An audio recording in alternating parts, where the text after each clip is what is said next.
सभी लोगों को आज के ऑनलाइन क्लास में हार्दिक अभिनंदन है। मैं आपको कक्षा संचालन करने से पहले मैं बता दूँ कि ऑनलाइन कक्षा से संबंधित किसी भी प्रकार का सूचना आप प्राप्त करना चाहते हैं तो doctor SP Singh college of teacher education के वेबसाइट पे जाएँ। वहाँ पे आपको ऑनलाइन कक्षा से संबंधित समय-समय पे सूचनाएँ प्राप्त होती रहेंगी। आज का जो मेरा विषय बिंदु है, वो है आदर्शवाद या विचारवाद, जिसको हम आइडियलिज़्म भी कहते हैं। इस विषय को शुरू करने से पहले मैं कुछ कल के जो विषय बिंदु था, जिसमें जो है थोड़ा-सा बच गया हुआ था, मैं आपको वो कवर करना चाहता हूँ, बहुत ही संक्षेप में कि शिक्षा और शैक्षिक दर्शन या शिक्षा दर्शन या शिक्षा का दर्शन में क्या अंतर है? तो मैं कल बताया था कि शिक्षा के जितने भी घटक हैं, उन घटकों का प्रश्न का उत्तर दर्शन देता है, तो उसको हम कहते हैं शैक्षिक दर्शन। अर्थात शिक्षा का पाठ्यक्रम कैसा हो, शिक्षा का प्रबंधक कैसा हो, शिक्षा का मूल्यांकन कैसा हो, शिक्षण में कौन-सी विधियाँ, प्रविधियाँ होनी चाहिए, कैसा वातावरण होनी चाहिए, इन सभी प्रश्नों का जब उत्तर दर्शन देता है, तो उसको हम कहते हैं शैक्षिक दर्शन। वहीं दूसरा बिंदु था शिक्षा का दर्शन।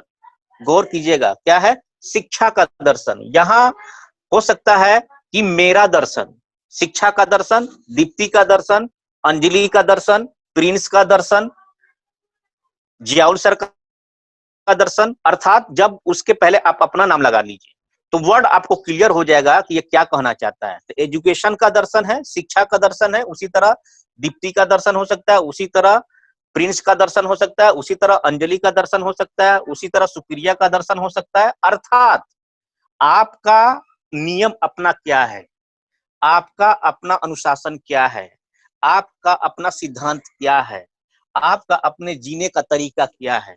ठीक उसी प्रकार जो है शिक्षा का दर्शन, अर्थात शिक्षा में अपना अनुशासन क्या है, शिक्षा का अपना विधि क्या है, शिक्षा का अपना प्रविधि क्या है, शिक्षा का मूल्यांकन कैसा होनी चाहिए, शिक्षा का अपना परिभाषा क्या है, शिक्षा का अपना अर्थ क्या है। जब इन प्रश्नों का उत्तर हम प्राप्त करते हैं, तो इसे हम कहते हैं शिक्षा का दर्शन। तो इस तरह जो है शैक्षिक दर्शन और शिक्षा का दर्शन में अंतर है। जब शिक्षा के सभी समस्याओं का उत्तर कौन देता है? दर्शन देता है, उसको कहते हैं शैक्षिक दर्शन। लेकिन शिक्षा का अपना दर्शन क्या होनी चाहिए? शिक्षा का अपना अनुशासन क्या होनी चाहिए? शिक्षा का अपना शिक्षण विधि क्या होनी चाहिए? शिक्षा का अपना मूल्यांकन क्या होनी चाहिए? शिक्षा का अपना नियम क्या होनी चाहिए? शिक्षा का अपना अर्थ क्या होनी चाहिए? शिक्षा का अपना परिभाषा क्या होनी चाहिए? जब इन बातों का, इन विषय तथ्यों का जब उत्तर प्राप्त होता है, तो उसको हम कहते हैं शिक्षा का दर्शन। इस प्रकार शैक्षिक दर्शन और शिक्षा का दर्शन में अंतर है। इसीलिए रॉस महोदय ने स्पष्ट रूप से कहा है कि शिक्षा और दर्शन एक ही सिक्के के दो पहलू है, जहां शिक्षा जो है व्यवहारिक पक्ष है, वहीं दर्शन जो है इसके सैद्धांतिक पक्ष है। इस तरह जो है आपने देखा कि दर्शन का जब अध्ययन करते हैं और करते-करते जब हम इसके अंतिम छोर तक आते हैं, तो हमें कैसे मालूम चलता है कि शिक्षा और दर्शन में अंतर है या शिक्षा और दर्शन में कैसे आपस में संबंध रखते हैं। इसलिए किसी भी तथ्य को, किसी भी विषय वस्तु को जब आप उसके शैक्षिक दृष्टि का अध्ययन करें, तो कम से कम उसके दार्शनिक स्वरूप का भी अध्ययन करना चाहिए, ताकि यह मालूम चले कि दर्शन भी उस विषय वस्तु के बारे में क्या कह रहा है। तो पिछली कक्षाएँ में यही थी, जो आपका एक यूनिट को जो है, इस यूनिट 3 में एक बिंदु के पूरे जितने भी टॉपिक हैं, वो सभी को कवर करता है। अब इसी का जब दूसरा भाग हम आते हैं, तो उसमें जो पहला जो बिंदु है, वो है आदर्शवाद या इसी कहते हैं विचारवाद या इसी को कहते हैं हम आइडियलिज़्म। देखिएगा, इसमें एक शब्द कॉमन है इज़्म। जैसे आपने सुना होगा प्रकृतिवाद, उसी तरह प्रयोजनवाद, उसी तरह अस्तित्ववाद। तो हम क्या देखते हैं, एक वर्ड इसमें कॉमन आ रहा है, वो है वाद। इसीलिए वाद को भी समझना होगा कि वाद किसे कहते हैं। तो हम आपको बता दें कि वाद जो है एक ऐसा प्रत्यय है, जो किसी भी विषय या किसी भी तथ्य या किसी भी वस्तु पे लगने के बाद उसके अंतर्गत उसके सकारात्मक पक्षों का या नकारात्मक पक्षों का उल्लेख करता है और उसकी अपनी एक तस्वीर खड़ा करता है। जैसे जैसे अगर हम मोदीवाद कहें, गांधीवाद कहें, उसी तरह प्रकृतिवाद कहें, उसी तरह प्रयोजनवाद कहें या आदर्शवाद कहें, इसका अभिप्राय ये है कि यह अपने विषय वस्तु को, अपने तथ्य के, अपने अनुशासन को जो है बतलाता है तथा इसके सकारात्मक दृष्टि को बताता है या इसके नकारात्मक दृष्टि को बताता है। तो वाद के अंतर्गत जो है हमेशा 2 या 2 से अधिक व्यक्तियों का समूह होता है। वाद किसके लिए होता है? व्यक्तियों के लिए होता है। क्योंकि व्यक्ति इसको अपनाते हैं या इसको नकारते हैं। इसीलिए वाद जो है 2 या 2 से अधिक व्यक्तियों के समूह से एक ऐसी विचारधारा है जिससे उस प्रत्यय को वो मानते हैं, उसे विषय वस्तु को वो मानते हैं, उसे तथ्य को वो मानते हैं कि हमारे लिए ये सकारात्मक है या तो उसको नकारात्मक है। हो सकता है कि वर्तमान में बहुत से ऐसे लोग हैं जिनकी विचारधारा है मोदी से मिलता है, इसीलिए वो कहते हैं कि हम मोदीवाद को जो है समर्थन करते हैं। लेकिन इसी विचारधारा को कुछ लोग ऐसे हैं जो कि उसको नकारते हैं। इसीलिए जितने भी वाद होते हैं उसके सकारात्मक पक्ष भी हो सकते हैं, उसके नकारात्मक पक्ष भी हो सकते हैं। तो वाद का अभिप्राय हमें लगता है कि आप समझ में आ गया होगा कि यह क्या है, व्यक्तियों की राय है। तो व्यक्ति का राय क्या होगा? जब 2 या 2 से अधिक व्यक्तियों के होंगे तब।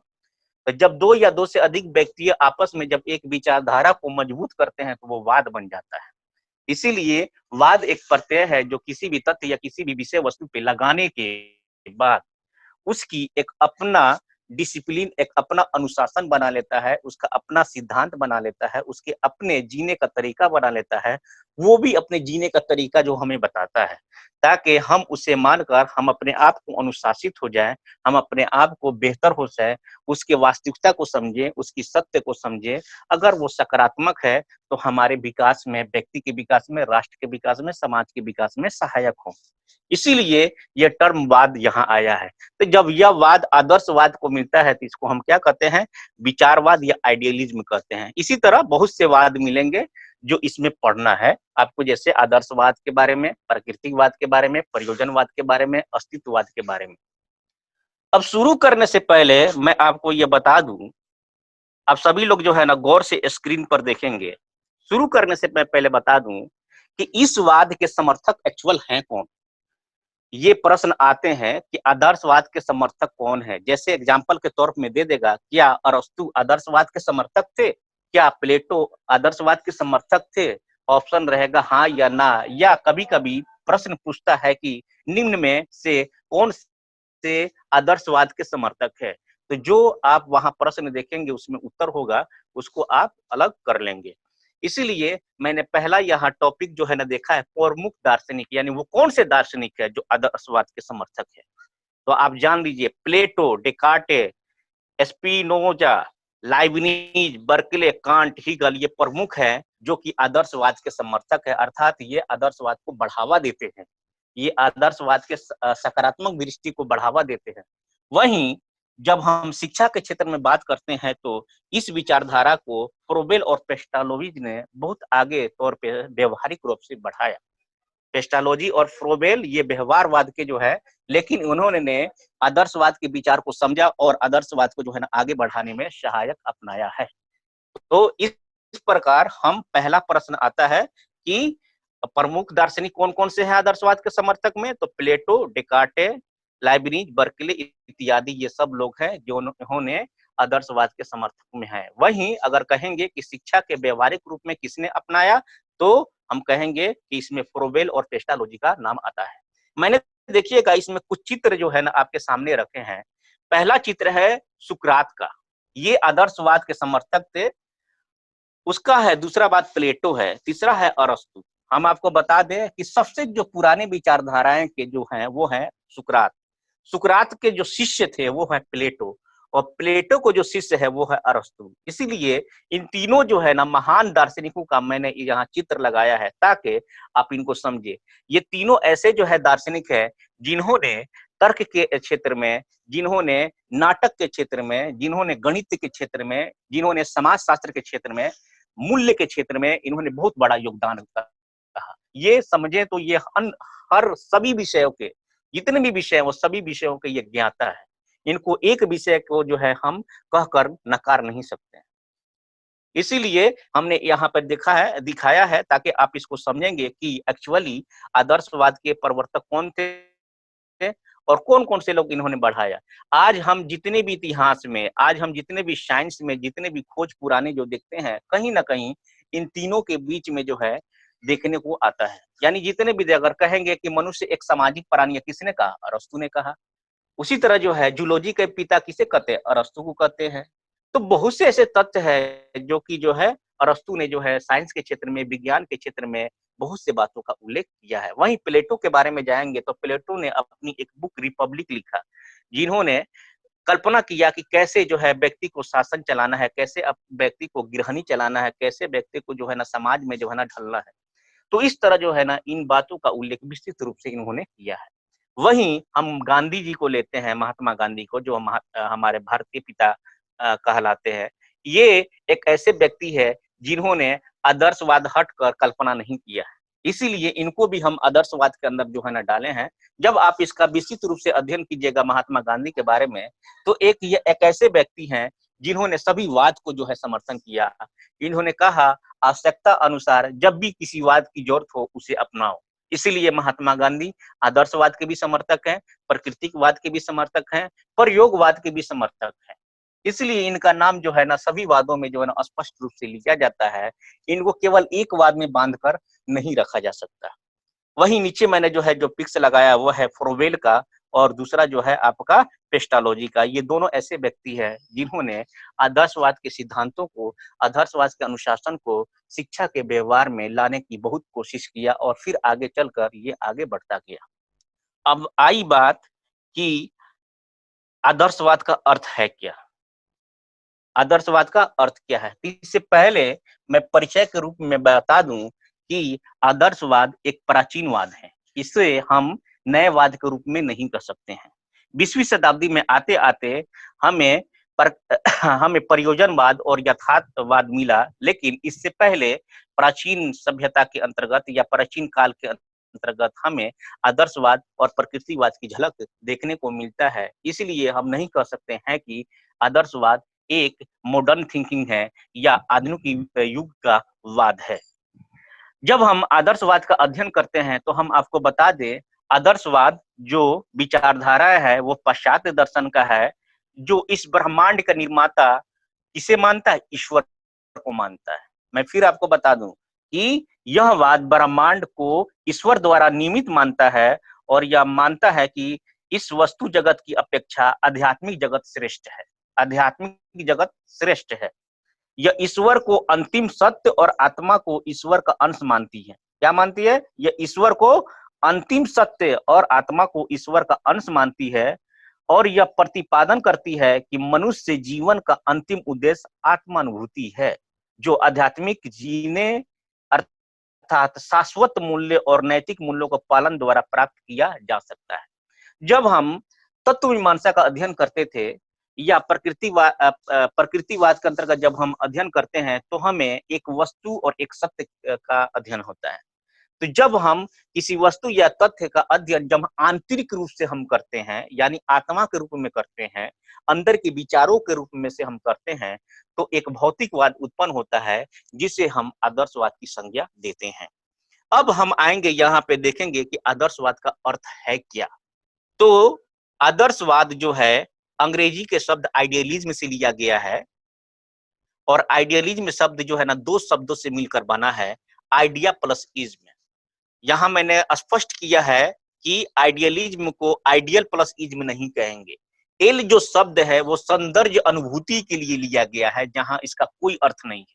इसलिए बहुत से ऐसे जो है विद्वान या बहुत से ऐसे शिक्षण छात्र है जो ये कहते हैं कि आइडियलिज्म में जो नाम है वो खुद अपने आप में गलत शब्द है, क्योंकि बहुत से ऐसे जो है विद्वान और शिक्षण शास्त्री है जहां आइडियलिज्म को आइडियल प्लस इज्म के नाम से भी परिभाषित करते हैं, जो कि गलत है। मैं फिर बताना चाहता हूं कि आइडियलिज्म शब्द को अंग्रेजी के आदर्शवाद को अंग्रेजी के आइडियलिज्म से लिया गया है, जहां आइडियलिज्म दो शब्दों से मिलकर बना है, आइडिया प्लस इज्म। आप आइडियल प्लस इज्म नहीं कहेंगे। जहां एल जो है सौंदर्य अनुभूति के लिए साइलेंट के रूप में रखा गया है, जिससे इसकी खूबसूरती को बढ़ाता है, इसीलिए इसका नाम आइडियलिज्म है। तो आइडियलिज्म शब्द आइडिया प्लस इज्म से, आइडिया का मतलब होता है विचार और इज्म मीन्स होता है वाद, इसीलिए आइडियलिज्म का अर्थ होता है विचारवाद। इसीलिए हम आदर्शवाद को विचारवाद भी कहते हैं। बहुत जगह ऐसे ऐसे मिलेगा जहां हम आदर्शवाद को विचारवाद के नाम से भी जानते हैं और बहुत से बुकों में इसका वर्णन भी है। तो इस तरह हम देखते हैं कि आदर्शवाद एक ऐसा वाद है जिसमें हम विचार को महत्व देते हैं, विचार को महत्व देते हैं और यह विचार कहीं ना कहीं सत्यम शिवम और सुंदरम के इर्द गिर्द है। अर्थात सत्य वही है जो हमारे विचार के अंतिम जो है पड़ाव है, और शिवम वही है जो इससे सृष्टि का जो है रचयिता ईश्वर ने किया है, और सुंदरम वही है जो हमें सौंदर्य की अनुभूति कराता है। इस तरह जो है आदर्शवाद के अंतर्गत हम आध्यात्मिक रूप का अध्ययन और अपने विचारों का अध्ययन सत्यम शिवम सुंदरम के रूप में करते हैं। अब हम आएंगे इसके परिभाषा के रूप में।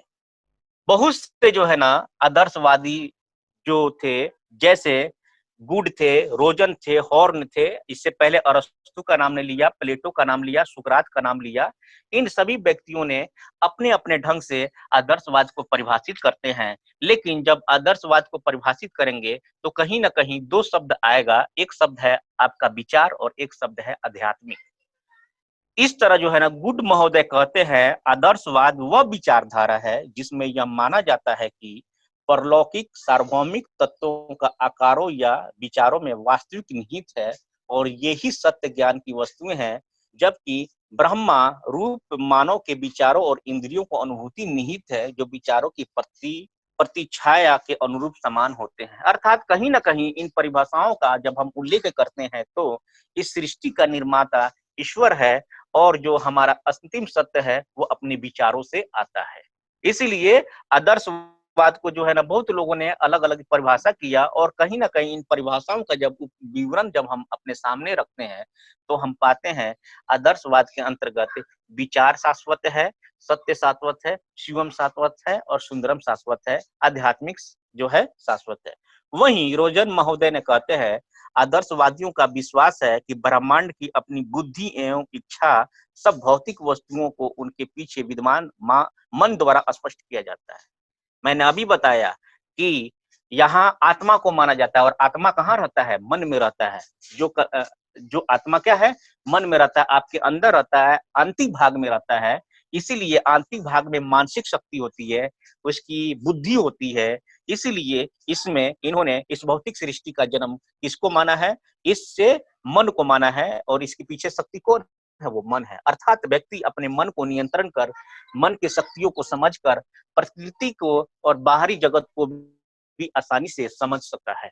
उसी तरह जो है हॉर्न ने जो है ना परिभाषा दिया कि ब्रह्मांड बुद्धि एवं इच्छा की अभिव्यक्ति है, विश्व के अस्थायी तत्व प्रकृति मानसिक है और भौतिकवादी की बुद्धि द्वारा व्याख्या की जाती है। मैं फिर वही बोल रहा हूँ कि विचारें जो उत्पन्न होती है हमारे आंतरिक रूप से विचार होती है, हम बाहर से नहीं लेते हैं। हमारे विचारे हमारे क्या आते हैं? हमारे मन से आते हैं, हमारे बुद्धि से आते हैं। और ये मन और विचार के आध्यात्मिकता क्या कहलाती है? आध्यात्मिक शक्ति कहलाती है। इसीलिए इस सृष्टि का निर्माण जो है हमारी विचारें जो उत्पन्न होती है वो आध्यात्मिक रूप से उत्पन्न होती है, जिसके पीछे हमें सत्यम शिवम सुंदरम ही शक्ति को दिखाई पड़ता है। वहीं हैंडरसन महोदय ने कहा कि आदर्शवाद मनुष्य के आध्यात्मिक पक्ष पर बल देता है। इसका कारण है कि आध्यात्मिक मूल मनुष्य और जीवन को सबसे महत्वपूर्ण पहलू है।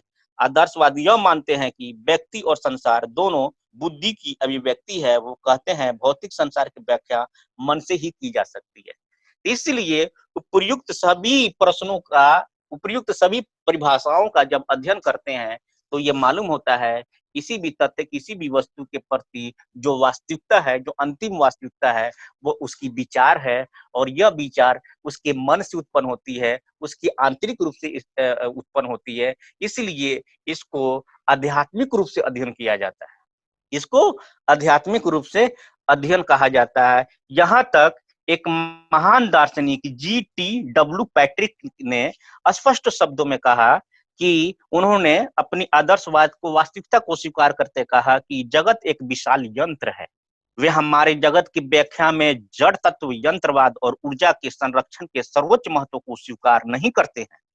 वे अनुभव करते हैं कि किसी न किसी प्रकार से कुछ विज्ञान जैसे मनोविज्ञान, तर्कशास्त्र, नीति शास्त्र, सौंदर्य शास्त्र आदि का आधारभूत और अंतरंग वस्तुओं से संबंध है।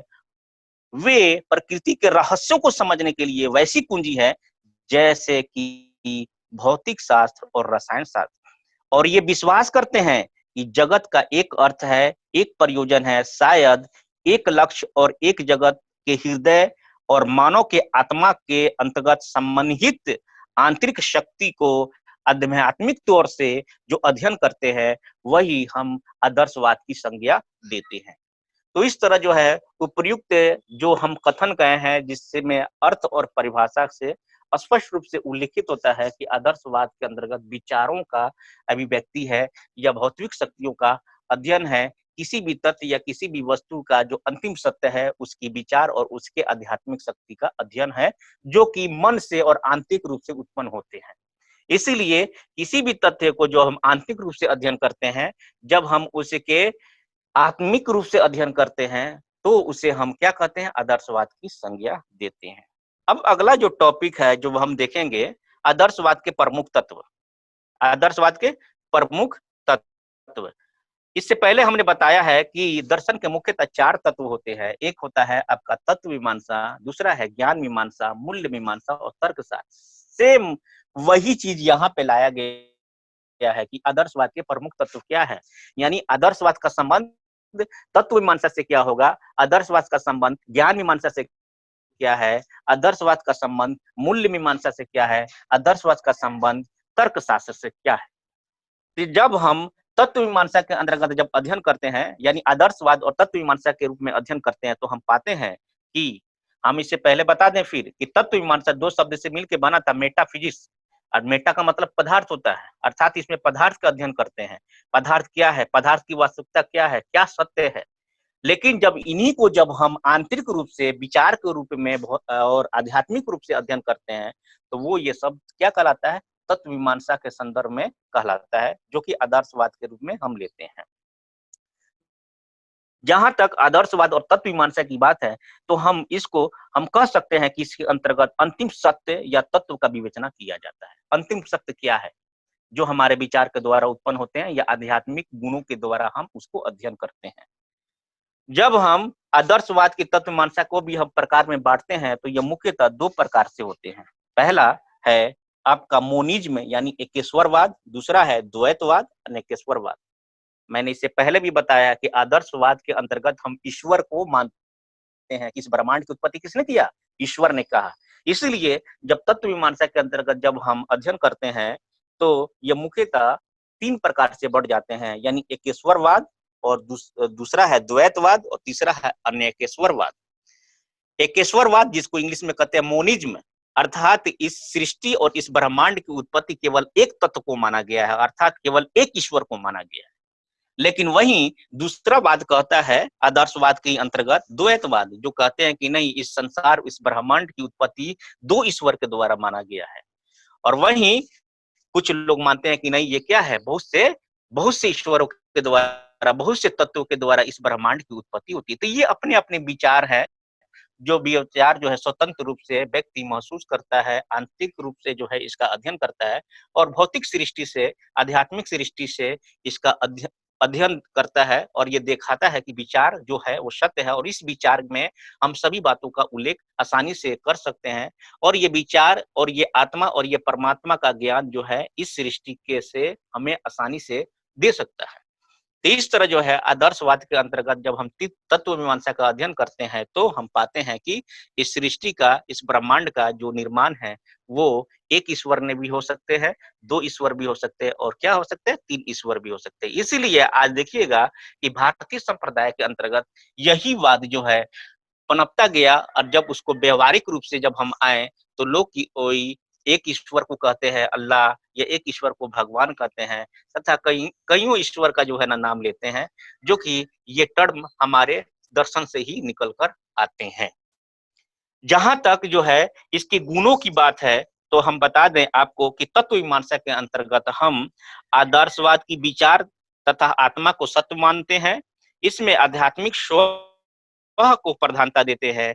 तीसरा है आत्मा शरीर का जीवन है, आदर्श आत्मा का निरपेक्ष मानते हैं, आदर्शवादी आत्मा को अनुभूति को विषय मानते हैं। तो इन तथ्यों को जो है हम आदर्शवाद के अंदर अध्ययन करते हैं।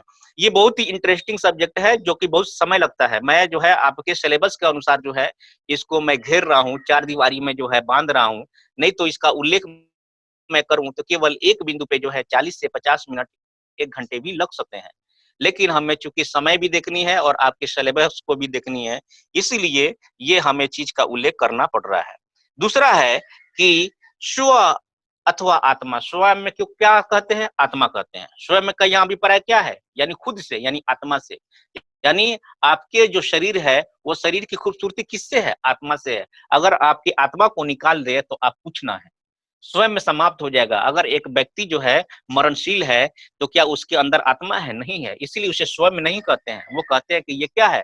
अब ये शरीर मात्र का चीज़ है। इसलिए यहाँ स्वयं का अभिप्राय आत्मा से है, अर्थात आदर्शवादी स्वयं की प्रकृति आध्यात्मिक मानता है, तत्वमीमांसा में स्वयं का सर्वोपरि रखता है। यदि अनुभव का जगत ब्रह्म सृष्टि अधिक महत्वपूर्ण है, तो अनुभवकर्ता मनुष्य तो और भी अधिक महत्वपूर्ण होना चाहिए। आदर्शवाद के अनुसार स्वयं की प्रकृति स्वतंत्र है और स्वयं का अभिप्राय आत्मा है और आत्मा का विचार आंतरिक है और आंतरिक शक्ति का विचार आध्यात्मिक है।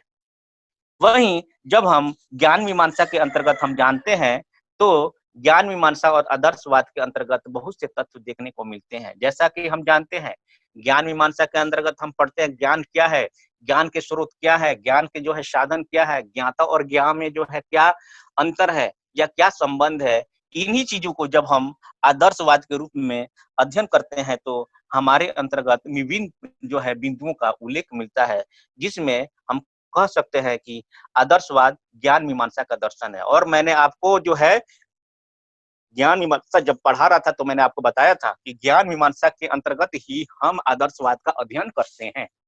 आप सभी विद्यार्थी गौर कीजिएगा, मैंने आपको हाइलाइटेड किया था कि आदर्शवाद का अध्ययन किससे मिला है? ज्ञान मीमांसा के द्वारा मिला है। इसीलिए जब इनकी विशेषताओं का अध्ययन करते हैं, आदर्शवाद और ज्ञान मीमांसा के अंतर्गत, तो हम पाते हैं कि आदर्शवाद ज्ञान मीमांसा का दर्शन है। इस दर्शन में भाव पक्ष प्रधान होता है। भाव यानी इमोशन को जो है पक्ष को प्रधान देते हैं। इसकी ज्ञान मीमांसा को कांट तथा बर्कले ने दिया। यह ज्ञान मीमांसा किसने दिया? कांट और बर्कले ने दिया। विश्व की रचना ईश्वर द्वारा की गई है, जो सार्थक प्रतीत होता है, यानी वास्तविकता प्रतीत होता है, आध्यात्मिक रूप से प्रतीत होता है। और इस निर्माता में हमारा विचार अंतिम सत्य है कि इस ब्रह्मांड और इस विश्व की उत्पत्ति किसने किया है? ईश्वर ने किया है। वहीं जब हम बौद्धिक ज्ञान और चिंतन के ज्ञान का जो है व्याख्या करेंगे, तो यह बौद्धिक ज्ञान और चिंतन इस आदर्शवाद में प्रमुखता से वर्णन किए जाते हैं और इसी को जो है हम मानते हैं कि बौद्धिक ज्ञान और चिंतन ही ज्ञान के प्रमुख साधन हैं। प्रत्यक्षीकरण समय तथा घटना और वस्तु की गुणवत्ता को भी अध्ययन आदर्शवाद के अंतर्गत हम करते हैं। ज्ञान के प्रमुख स्रोत के रूप में हम निगमन विधि को मानते हैं, न कि आगमन विधि को। तो यह प्रश्न आता है कि ज्ञान मीमांसा के अंतर्गत जो है ज्ञान के स्रोत के रूप में किस विधि को मानते हैं? निगमन विधि को, अर्थात नियम से उदाहरण के तरफ। ये आप सभी लोग याद करके रखेंगे कि आदर्शवाद के अंतर्गत जो ज्ञान के स्रोत मुख्यतः किसको माना गया है? निगमन विधि को माना गया, अर्थात हम जो है नियम से किधर जाते हैं? नियम से उदाहरण की तरफ जाते हैं। इसीलिए इससे पहले भी अब जान चुके हैं कि निगमन विधि जो है एक रटंत विधि है, जो कि ये बच्चों के लिए उपयोगी नहीं है और नियम से सिद्धांत केवल जो है अध्यापक के लिए उचित है। इसीलिए हम आपको आगे बताएँगे कि आदर्शवाद के अंतर्गत जो है ना, शिक्षक को जो है प्रधान माना जाता है, जबकि विद्यार्थी को गौण माना जाता है। अर्थात आदर्शवाद के अंतर्गत शिक्षक को महत्व दिया जाता है, न कि विद्यार्थी को। इस तरह जो है ज्ञान मीमांसा और आदर्श मीमांसा के अंतर्गत आपसी संबंधों का उल्लेख होता है। वहीं जब हम मूल्य मीमांसा यानी मूल्य आदर्शवाद का अध्ययन करते हैं, तो हम पाते हैं कि मूल्य मीमांसा अर्थात हमारा सामाजिक मूल्य भी हो सकता है, नैतिक मूल्य भी हो सकता है, धार्मिक मूल्य भी हो सकते हैं, जो कि इससे पहले हमने अध्ययन किया था, या आपका सौंदर्य मूल्य भी हो सकता है। जब हम आदर्शवाद की मूल्य मीमांसा का अध्ययन करते हैं, तो इसकी विशेषताएँ जो है बहुत ही स्पष्ट है कि कि आदर्शवाद की मूल्य मीमांसा मूल्य के सिद्धांत को वर्णन करता है। अर्थात यह मूल्य आपका नैतिक मूल्य भी हो सकता है, सामाजिक मूल्य भी हो सकता है, सौंदर्य मूल्य भी हो सकता है और धार्मिक मूल्य भी हो सकता है। मूल का निवास व्यक्ति में होता है। किसमें होता है मूल्य का निवास? व्यक्ति में होता है, क्योंकि आत्मा और विचारें हमारे आंतरिक होते हैं। इसीलिए मूल्य जो है हमारे आंतरिक है, आंतरिक निवास करते हैं, जो कि आचरण का, आपके कैरेक्टर का बोध करता है।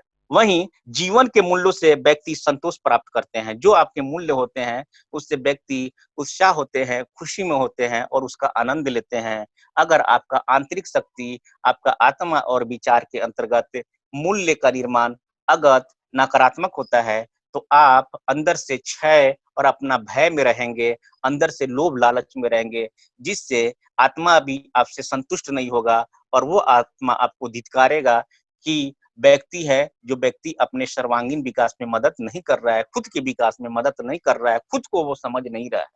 इसीलिए एक आदर्शवादी व्यक्ति जो होते हैं, अपने आप को, खुद को समझता है और खुद को बेहतर ज़िंदगी जीने की कोशिश करता है और इस जो आत्मा है, उसको ईश्वर से मिलाने की, मोक्ष से मिलाने की कोशिश करता है और मोक्ष से मिलाने की कोशिश वही व्यक्ति करते हैं, जो सत्य के रास्ते पे चलते हैं, जो शिवम को समझते हैं, जो सत्यम को समझते हैं। वहीं जब हम इसके अंतर्गत जब मूल्य मीमांसा की बात करते हैं, तो आदर्शवाद को मूल प्राधान देते हैं और इसी के अंतर्गत जो है आपके सौंदर्य मूल हो गए हैं, चाहे वो धार्मिक मूल हो गए, चाहे वह आपके सौंदर्य मूल हो या नैतिक मूल हो, इन विचारों को इर्द-गिर्द जो है हम जो है मूल्य मीमांसा और आदर्शवाद का अध्ययन करते हैं। वहीं जब हम वहीं जब हम वहीं जब हम इसके तर्कशास्त्र का अध्ययन करते हैं, तो इसमें केवल निगमन विधि के रूप में हम अध्ययन करते हैं। इसलिए ये पूरे पॉइंट जो हैं, जो ऊपर मैंने विवरण किया, जो आपको बताया, वो बहुत ही उपयोगी है कि आदर्शवाद के दर्शन का प्रमुख तत्व क्या है। जितने भी वाद आप पढ़ेंगे, सभी वाद का संबंध हम उसके तत्व मीमांसा से, उसके ज्ञान मीमांसा से, उसके मूल्य मीमांसा से और तर्क मीमांसा से हम अध्ययन करेंगे, जितने भी वाद होंगे। इसीलिए जब आपके प्रश्न जब अगर आए एग्जामिनेशन में, तो आप जो वाद का अध्ययन करेंगे, उस वाद का, यानी अगर प्रकृतिवाद आए, चाहे आदर्शवाद आए या अस्तित्ववाद आए, तो वो वाद का संबंध तत्व मीमांसा से किया है, ज्ञान मीमांसा से किया है, मूल्य मीमांसा से किया है, तर्क शास्त्र से किया है, आपको वर्णन करना पड़ेगा छोटे-छोटे शब्दों में, ताकि एक शिक्षक वो समझे कि हाँ, इसके वास्तविक स्वरूप का अध्ययन है। अब मैं अब मैं आगे के बिंदु को बढ़ाने के लिए एक बार मैं सभी लोग से प्रतिपुष्टि लेना चाहता हूँ कि आपको किस हद तक ये बिंदु समझ में आ रहा है या नहीं। चलिए, अब हम जो है अपने टॉपिक पे आते हैं, जो अगला है कि आदर्शवाद के प्रमुख सिद्धांत क्या हैं? जब हम आदर्शवाद के अर्थ पढ़ते हैं, जब आदर्शवाद के परिभाषा पढ़ते हैं और आदर्शवाद के जो है विभिन्न तत्व पढ़ते हैं, तो इससे कुछ इसके अपने सिद्धांत हैं, जो प्रकट होते हैं, जिसका प्रयोग हम शैक्षिक रूप में हम करेंगे। अर्थात जब हम आदर्शवाद का संबंध शिक्षा के रूप में करते हैं, तो वहाँ इसका विस्तृत उल्लेख आएगा। तो इसमें जो है, जो प्रमुख सिद्धांत है, वो है वास्तविक जगत जो है, वो मानसिक और आध्यात्मिक है। मैंने इससे पहले भी बताया कि जो हम आत्मा को मानते हैं, वो आत्मा हमारा आंतरिक है और आंतरिक कहने का मतलब हमारा मन में है और मन की उत्पत्ति के जितनी भी विचारें हैं, वो आध्यात्मिक होती हैं, क्योंकि यह सत्यता मानसिक तौर पे और विचारों के इर्द-गिर्द है और अंतिम सत्यता उसके आध्यात्मिक होती है। इसलिए वास्तविक जगत जो है मानसिक और आध्यात्मिक है। सच्ची वास्तविकता आध्यात्मिकता होती है। तीसरा है आदर्शवाद का मनुष्य विश्वास है, क्योंकि वह चिंतन, तर्क एवं बुद्धि के विशेष गुणों का परिपूर्ण है। जो कुछ मन संसार को देता है, केवल वही वास्तविकता है। यानी मन की, यानी आत्मा की यहाँ बात हो रही है, आध्यात्मिकता की बात हो रही है। यानी जो भी विचार आपके मन में आते हैं, वो सभी जो है ना सत्यता माना गया है और उसका अंतिम जो है सत्य है, सत्यम शिवम सुंदरम है। ये भी आपको जानना पड़ेगा कि जो हमारे अंदर जो विचारें आते हैं, जो हमारे अंदर जो है, जो आध्यात्मिक शक्ति आती है, उसके अंतिम पड़ाव क्या है? सत्यम शिवम सुंदरम। सत्य वही है जो हम देखते हैं, जो हमारे विचार में आते हैं और शिवम वही है जो इस सृष्टि का, इस ब्रह्मांड का जो रचयिता है, अर्थात ईश्वर है और सुंदरम वही है जो हम महसूस करते हैं, आत्मानुभूति करते हैं, जिससे हमें मूल्य का जो है विकास होता है। उसी तरह जो है आगे है कि ज्ञान का सर्वोच्च रूप का अंतर्दृष्टि आत्मा और ज्ञान है। ज्ञान की प्राप्ति हम किससे करेंगे? अपनी आत्मा से करेंगे, अपने मन से करेंगे, अपने विचारों से करेंगे। अगला है सत्यम, शिवम, सुंदरम, तीनों शाश्वत मूल्य हैं और जीवन में इनकी प्राप्ति करना अत्यंत आवश्यक है। इंद्रियों की सच्ची वास्तविकता को नहीं जान सकता है, क्योंकि इंद्रियाँ जो है, जो इंद्रियाँ जो होती है, जो सेंस होते हैं, वो सेंस का संबंध हम बाहरी जगत से करते हैं और हम आपको बता दें कि आदर्शवाद के अंतर्गत बाहरी कड़ी का अध्ययन नहीं करता, बल्कि आदर्शवाद के अंतर्गत है, आध्यात्मिक शक्तियों का अध्ययन करता है। तो इस प्रकार जो है ना, ये जो है आपके कुछ जो इसके सिद्धांत थे, जो सिद्धांत आपके लिए उपयोगी है, जब हम इसका अध्ययन विस्तृत रूप से हम करेंगे, तो आपको मिलेगा कि हाँ, कैसे जो है हमारे जो है आध्यात्मिक शक्ति या विचार है या आत्मा के इर्द-गिर्द इसका अध्ययन हो रहा है। मोटा-मोटी जब हम कहेंगे कि आदर्शवाद क्या है, तो आदर्शवाद एक ऐसा वाद है जो विचार को शाश्वत मानता है, सत्यम, शिवम, सुंदरम मूल्य को शाश्वत मानता है और इसी के इर्द-गिर्द जो है हमारे जीवन को बेहतर बनाते हुए ईश्वर की प्राप्ति के लिए, मोक्ष की प्राप्ति के लिए, सत्य की प्राप्ति के लिए आत्मा और मन को प्रथम जो है वरीयता देता है। इस तरह जो है हम आदर्शवाद का अब संबंध हम शिक्षा के रूप में पढ़ेंगे। आप सभी जो है ऑनलाइन कक्षा में अपने वक़्त दिया, कीमती वक़्त दिया, इसके लिए मैं तहे दिल से सभी लोगों को शुक्रगुज़ार करता हूँ और सभी लोगों को एक बार फिर जो है अपने तहे दिल से नमस्कार करता हूँ और मैं आपसे आशा करता हूँ